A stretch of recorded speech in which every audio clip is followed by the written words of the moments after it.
हरे कृष्ण। हर साल आषाढ़ माह के शुक्ल पक्ष की 10वीं तिथि के अगले दिन देवशयनी एकादशी मनाई जाती है। इस शुभ अवसर पर भगवान विष्णु और मां लक्ष्मी की पूजा की जाती है। साथ ही मन चाहा वरदान पाने के लिए एकादशी का व्रत रखा जाता है। इस व्रत को करने से साधक पर लक्ष्मी नारायण जी की कृपा बरसती है। वैदिक पंचांग के अनुसार आषाढ़ माह के शुक्ल पक्ष की एकादशी तिथि की शुरुआत 5 जुलाई को शाम 6:58 पर होगी। वहीं एकादशी तिथि 6 जुलाई को शाम 9:14 तक है। सनातन धर्म में उदया तिथि मान है। इसके लिए 6 जुलाई को देवशयनी एकादशी मनाई जाएगी। तिथि गणना के चलते कई बार 2 दिन एकादशी मनाई जाती है।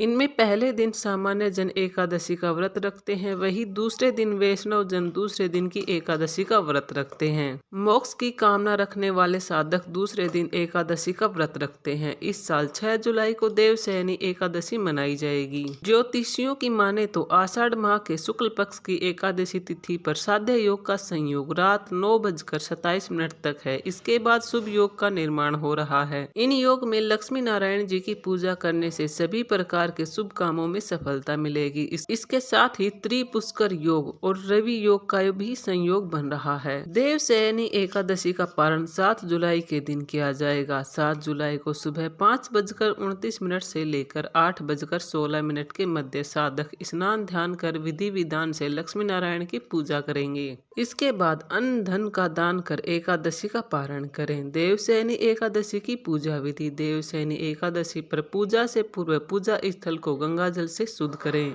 अब एक साफ चौकी लेकर उस पर पीला रंग का कपड़ा बिछा दें। भगवान विष्णु और देवी लक्ष्मी की मूर्ति स्थापित करें। प्रभु को पंचामृत, दूध, दही, घी, शहद और शक्कर तथा शुद्ध जल से स्नान कराएं। अब श्री हरि को पीले रंग के नए व साफ वस्त्र पहनाएं। फूल माला, तुलसी पत्तर और मौसमी फल अर्पित करें। शुद्ध देसी घी से दीप जलाएं और प्रभु के मंत्र का स्मरण करें। देवशयनी एकादशी की कथा सुने। अब केले या केसर की खीर का भोग लगाएं। विष्णु सहस्त्र नाम का पाठ करें। अंत में भगवान विष्णु की आरती करें। सनातन शास्त्रों में निहित है कि देवशयनी एकादशी के दिन से जगत के पालनहार भगवान विष्णु क्षीर सागर में विश्राम करने चले जाते हैं। इसके बाद लगातार 4 महीने तक योग निद्रा में रहते हैं।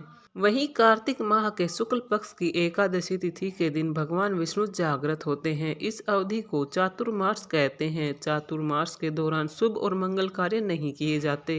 इस दौरान भगवान शिव सृष्टि का संचालन करते हैं। वामन पुराण के अनुसार एक बार राजा बलि ने तीनों लोकों पर अपना अधिकार जमा लिया था। यह देखकर इंद्र समेत अन्य देवी देवता घबरा गए और भगवान विष्णु की शरण में पहुंच गए। देवताओं को परेशान देखकर भगवान विष्णु ने वामन अवतार धारण किया और राजा बलि से भिक्षा मांगने पहुंच गए। राजा बलि ने वामन देवता से कहा कि जो मांगना चाहते हो मांग लीजिए। इस पर वामन देवता ने भिक्षा में 3 पग भूमि मांग ली। पहले और दूसरे पग में वामन देवता ने धरती और आकाश और पूरा संसार को नाप लिया। अब तीसरे पग के लिए कोई जगह नहीं बची तो राजा बलि से वामन देवता ने पूछा कि तीसरा पग मैं कहाँ रखूं। तब राजा बलि ने अपना सिर आगे कर दिया। भगवान विष्णु राजा बलि को देखकर काफी प्रसन्न हुए और उनसे वरदान मांगने को कहा। बलि ने उनसे वरदान में पाताल लोक में बस जाने की बात कही। बलि की बात मानकर उनको पाताल में जाना पड़ा। ऐसा करने से समस्त देवता और माँ लक्ष्मी परेशान हो गए। अपने पति विष्णु जी को वापस लाने के लिए माँ लक्ष्मी गरीब स्त्री के वेश में राजा बलि के पास गई और उन्हें अपना भाई बनाकर राखी बांध दी और उपहार के रूप में विष्णु जी को पाताल लोक से वापस ले जाने का वरदान ले लिया। माता लक्ष्मी के साथ वापस जाते हुए भगवान विष्णु ने राजा बलि को वरदान दिया कि वह प्रत्येक वर्ष आषाढ़ शुक्ल पक्ष की एकादशी से कार्तिक मास की एकादशी तक पाताल में ही निवास करेंगे और इन 4 महीनों की अवधि को उनकी योग निद्रा माना जाएगा। यही वजह है कि दीपावली पर माँ लक्ष्मी की पूजा भगवान विष्णु के बिना ही की जाती है। दोस्तों, आपको ये छोटी सी जानकारी कैसी लगी हमें कमेंट में ज़रूर बताएं। अगर अच्छा लगा हुआ हो तो वीडियो को लाइक और सब्सक्राइब जरूर करें। धन्यवाद।